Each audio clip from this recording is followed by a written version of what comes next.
हमारे चैनल को सब्सक्राइब करने के लिए दबाएं रेड सब्सक्राइबर बटन और बेल आइकन ताकि हमारी वीडियो पहुंच सके आपके पास सबसे पहले।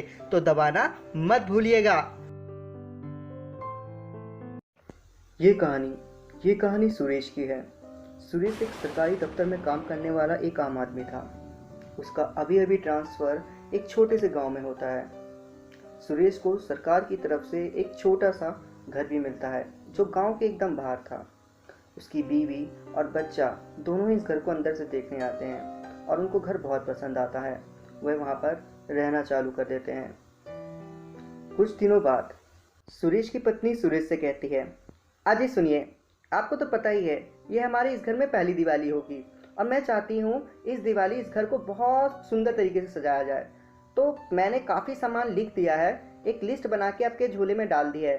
तो आप वहाँ पर बाजार जाइए और बहुत सारा सामान लेकर आइए। और हाँ, मैंने कुछ खाने पीने का सामान और दिए विए भी लिख दिए हैं, आप भूलिएगा मत ना। पर सुरेश यहाँ पर एकदम नया था। सुरेश को यहाँ के बारे में बिल्कुल भी नहीं पता था कि यहाँ पर बाजार कहाँ लगती है। फिर भी वह लोगों से पूछ पाछ के इस गांव से बाहर शहर की तरफ निकल ही गया। सुरेश आखिर शहर में पहुंच जाता है। वो देखता है चारों तरफ काफी ज्यादा रौनक थी। सब लोग कुछ न कुछ खरीद ही रहे थे। सुरेश ने भी लगभग सारी चीजें खरीद ली थी, लेकिन अभी तक उसने मिट्टी के दिए, मिठाइयाँ और लड़ियाँ नहीं खरीदी थी। वह एक मिठाई की दुकान पर जाता है, वहाँ से कुछ खाने पीने का सामान और मिठाइयाँ लेता है। अंत में वह एक इलेक्ट्रिकल दुकान में जाता है जहाँ से वे कुछ रंग बिरंगी लाइटें और कुछ लाइट वाली लड़ियाँ खरीदता है। अब वह काफ़ी ज़्यादा लेट हो चुका था। शाम हो चुकी थी। सुरेश जल्द से जल्द घर पहुँचना चाहता था। कुछ ही देर में रात भी होने वाली थी। सुरेश उसी रास्ते से घर जाता है जिस रास्ते से वो आया था। तभी उसे महसूस होता है कि कोई इसके पीछे तेज़ी से भागता हुआ आ रहा है। सुरेश रुकता है और पीछे की तरफ देखता है, पर पीछे कोई नहीं होता। सुरेश सोचता है शायद ये जंगल बहुत ज़्यादा सुनसान है, इसलिए ये उसका वहम था। सुरेश अभी काफ़ी दूरी तक पहुंचा भी नहीं होता कि उसके सामने एक घबराई औरत आके तेज़ी से चिल्लाती है, मेरी मदद करो, मेरी मदद करो, मेरा पोता बहुत ज़्यादा बीमार है, उसने काफ़ी दिनों से कुछ नहीं खाया, मुझे कुछ खाना दे दो, मेरा पोता बहुत ज़्यादा बीमार है, मेरी मदद करो, मेरा घर पास में ही है, मेरी मदद करो।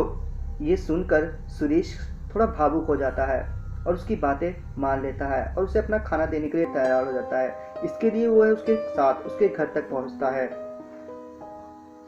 पर जैसे ही सुरेश उसके घर पे पहुंचता है तो उसे बड़ा अजीब महसूस होता है, क्योंकि उसके घर पे पूरी जगह अंधेरा पड़ा हुआ था और एक मिट्टी के दिए का ढेर उसके घर के किनारे पे लगा होता है। और तो और पूरे घर में बहुत ही ज़्यादा सन्नाटा था, जैसे कि इस घर में बरसों से कोई नहीं रहता था।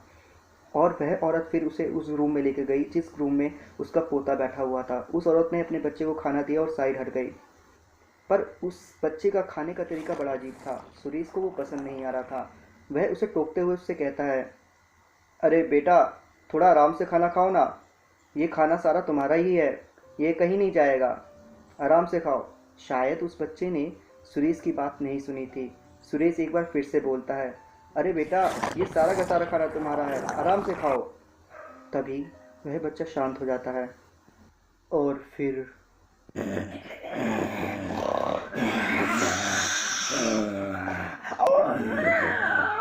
ये सब देख के तो सुरेश के पैरों तले जमीन खिसक गई।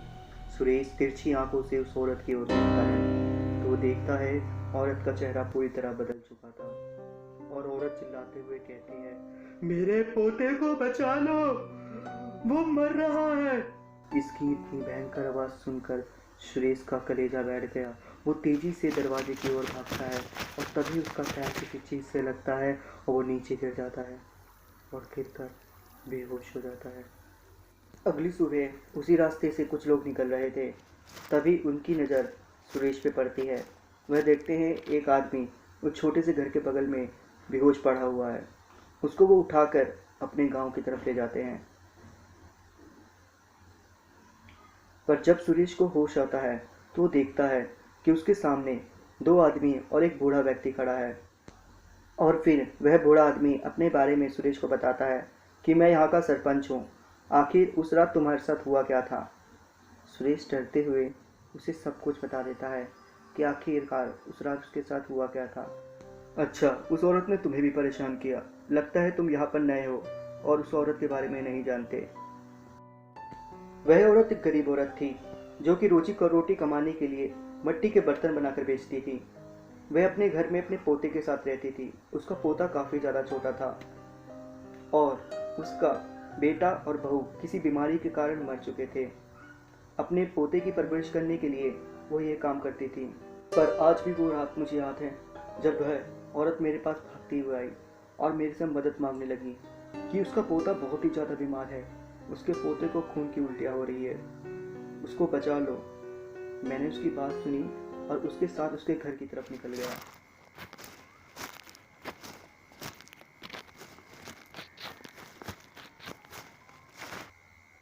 और जैसे ही हम लोग घर पे पहुंचते हैं तब तक वो बच्चा मर चुका था और ये सदमा वह औरत बर्दाश्त ना कर सकी।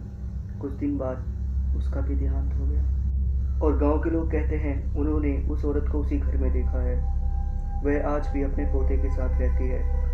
उस छोटे से घर से आज भी आवाज़ें आती हैं और वह औरत आज भी अपने बच्चे को बचाने के लिए लोगों से मदद मांगती है, जिसमें से तुम भी एक थे। क्या तुम भी वहाँ से कुछ मिठाइयाँ लेकर आ रहे थे? शायद इसी वजह से उस औरत ने तुम्हारा रास्ता रोका। सुरेश चौंक जाता है कि हाँ, वह उस तरफ से सफ़ेद मिठाइयाँ कुछ लेकर आ रहा था। ये दिवाली सुरेश के लिए काफ़ी अच्छी गई, पर यह हादसा सुरेश को हमेशा याद रहेगा। इस हादसे से सुरेश ने ये जरूर सीखा, हमें उन लोगों की भी मदद करनी चाहिए जो छोटी मोटी दुकान लगा के बैठते हैं, क्योंकि वे एक बहुत बड़े प्रॉफिट के लिए नहीं बल्कि अपनी रोजी रोटी के लिए कमाते हैं और वह काम करते हैं। इसीलिए इस बार सुरेश ने अपना पैसा थोड़ा दियों पे ज़्यादा खर्च किया जो मिट्टी के बने हुए दिए थे एज कम्पेयर टू लाइट। और ऐसा हम लोगों भी करना चाहिए। चिड़ियों के लिए मिट्टी के पोट छत पे रखने चाहिए ताकि इससे चिड़ियों को भी फायदा हो और उन कुम्हारों को भी जो ये मिट्टी के बर्तन बनाते हैं। प्लीज़ वीडियो को लाइक, सब्सक्राइब और शेयर करना बिल्कुल मत भूलिएगा। आपका एक लाइक हमें मोटिवेट करता है और इस वीडियो को लास्ट तक देखने के लिए आप सभी का धन्यवाद। हम मिलेंगे अब नेक्स्ट वीडियो में, जब के लिए कर लीजिए सब्सक्राइब वीडियो को और हाँ, बेल आइकन जरूर